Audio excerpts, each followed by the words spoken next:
বন্ধুরা, আজ আমি আপনাদের শোনাতে চলেছি এক ভয়ঙ্কর ভূতের গল্প, আয়নার ভয়ঙ্কর ভূত। আমরা প্রতিদিন আয়নায় নিজের মুখ দেখি, কিন্তু যদি কোনো এক রাতে আয়নায় নিজের প্রতিবিম্বের বদলে অন্য কারো মুখ দেখতে পান, তাহলে কি হবে? বহু বছর ধরে পরিত্যক্ত এক জমিদার বাড়ির রহস্যময় আয়নাকে ঘিরে ছড়িয়ে আছে অজস্র ভয়ঙ্কর কাহিনী। বলা হয়, সেই আয়নার ভেতরে বন্দী রয়েছে অসংখ্য আত্মা এবং এক ভয়াল অশুভ শক্তি। একজন ইউটিউবার সত্যের খোঁজে সেখানে গিয়ে এমন এক অভিশাপের মুখোমুখি হয়, যা তার জীবন চিরতরে বদলে দেয়। তাহলে চলুন শুরু করা যাক আজকের রোমহর্ষক গল্প, ভূত আয়না খুলি। পশ্চিমবঙ্গের এক প্রত্যন্ত গ্রামের নাম ছিল রামচন্দ্রপুর। গ্রামটি দিনের বেলা যেমন শান্ত ছিল, রাত নামলেই তেমন রহস্যময় হয়ে উঠত। গ্রামের শেষ প্রান্তে ছিল 100 বছরের পুরনো জমিদার বাড়ি। বাড়িটি বহু বছর ধরে পরিত্যক্ত অবস্থায় পড়েছিল। গ্রামের মানুষ বিশ্বাস করত, সেখানে অশুভ শক্তির বাস। সেই বাড়ির দ্বিতীয় তলায় একটি বিশাল আয়না ছিল। আয়নাটি প্রায় 7 ফুট উঁচু এবং কালো কাঠের নকশা করা ফ্রেমে বাঁধানো। কথিত ছিল, সেই আয়নায় মাঝরাতে তাকালে নিজের প্রতিবিম্ব নয়, অন্য কারো মুখ দেখা যায়। গ্রামের মানুষ কখনো সেই বাড়ির কাছে যেত না, কিন্তু শহর থেকে আসা এক যুবক সেই সতর্কবার্তা বিশ্বাস করেনি। তার নাম ছিল অর্ণব। অর্ণব ছিল ইউটিউব ভিডিও নির্মাতা। ভূতের রহস্য ও ভয়ঙ্কর স্থান নিয়ে ভিডিও বানানোই ছিল তার কাজ। একদিন সে সিদ্ধান্ত নিল সেই জমিদার বাড়িতে গিয়ে রাত কাটাবে এবং আয়নার রহস্যের সত্যতা খুঁজে বের করবে। কিন্তু সে জানত না, সেই সিদ্ধান্ত তার জীবনের সবচেয়ে বড় ভুল হতে চলেছে। সন্ধ্যা নামতেই অর্ণব ক্যামেরা, টর্চ ও অন্যান্য সরঞ্জাম নিয়ে জমিদার বাড়িতে প্রবেশ করল। ভাঙা দরজা ঠেলে ভেতরে ঢুকতেই ঠান্ডা বাতাস তার শরীর কাঁপিয়ে দিল। দেয়ালের পলেস্তারা খসে পড়েছে, চারদিকে মাকড়সার জাল। মনে হচ্ছিল বাড়িটি যেন বহু বছর ধরে মৃত্যুর অপেক্ষায় রয়েছে। ক্যামেরা চালু করে সে বলতে লাগল, বন্ধুরা, আজ আমি সেই অভিশপ্ত আয়নার রহস্য উদ্ঘাটন করতে এসেছি। দ্বিতীয় তলায় পৌঁছাতেই সে আয়নাটি দেখতে পেল। অদ্ভুত সুন্দর, কিন্তু অস্বাভাবিকভাবে ভয়ঙ্কর। মনে হচ্ছিল আয়নাটি যেন জীবন্ত। অর্ণব ক্যামেরা সেট করে আয়নার সামনে দাঁড়ালো। প্রথমে সবকিছু স্বাভাবিক ছিল, কিন্তু রাত 12টা বাজতেই ঘটনা শুরু হলো। হঠাৎ আয়নার ভেতরে আলো জ্বলে উঠল।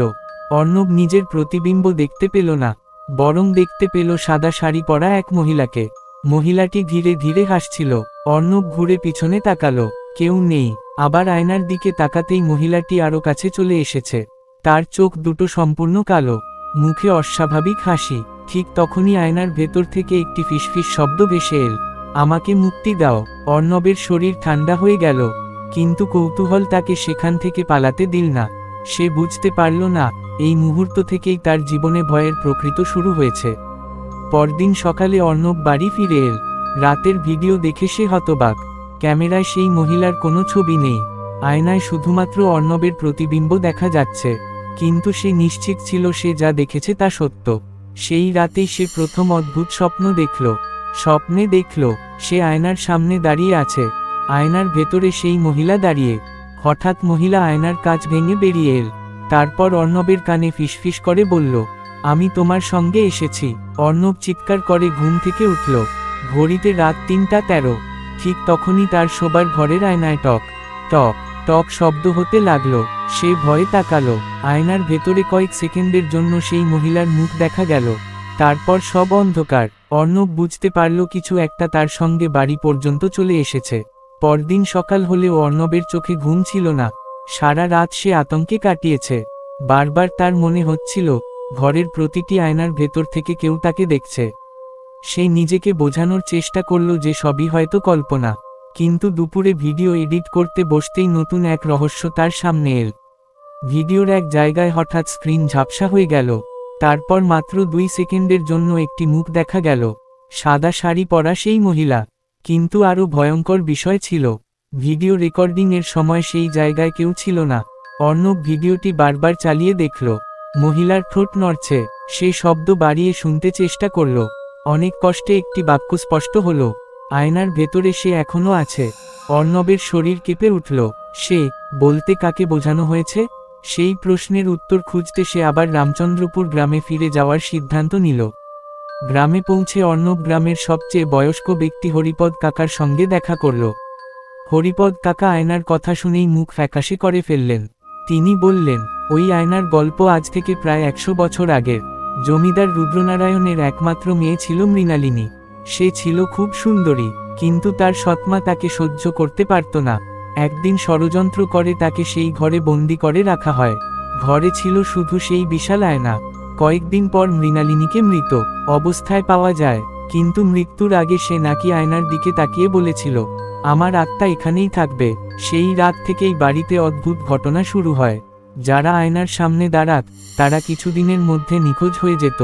কেউ আর তাদের খুঁজে পেত না। অর্ণব জিজ্ঞেস করল, তাহলে তারা কোথায় যেত?